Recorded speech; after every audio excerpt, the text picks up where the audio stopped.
পোনপ্ৰথমে আপোনালোকলৈ ৰঙালী বিহুৰ শুভেচ্ছা থাকিল। ৰঙালী বিহুটো ৰং ধেমালিৰে পালন কৰক।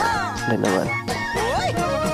নমস্কাৰ বন্ধুসকল, পুনৰ এবাৰ এটা প্ৰেমৰ কবিতাৰ সৈতে মই আপোনালোকৰ আগত কনক মেধি।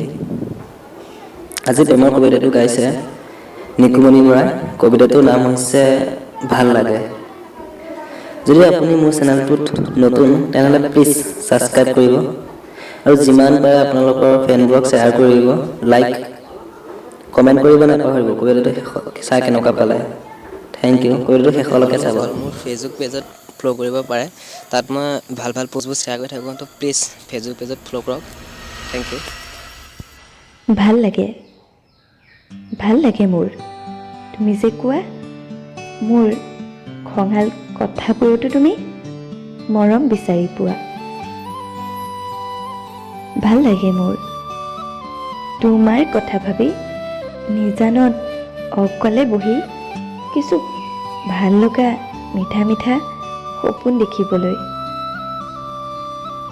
ভাল লাগে মোৰ তোমাৰ নামেৰে কবিতা লিখিবলৈ আৰু সেই কবিতাবোৰত মোৰ ভাল লগা সপোনবোৰ বিলাই দিবলৈ।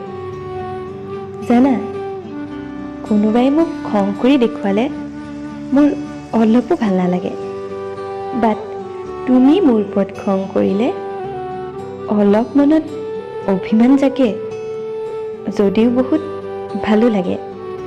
কাৰণ কিয় জানা, তোমাৰ অভিমান ভৰা মতলীয়া মনটোক মোৰ সঁচা মৰমেৰে শান্ত কৰিবলৈ বহুত ভাল লাগে। আৰু কি জানা, তোমাৰ লগত প্ৰতিটো কথাই শ্বেয়াৰ কৰিবলৈ বৰ মন যায়। বিশেষকৈ তোমাৰ লগত বহুত সময় কটাবলৈ বৰ মন যায়ও।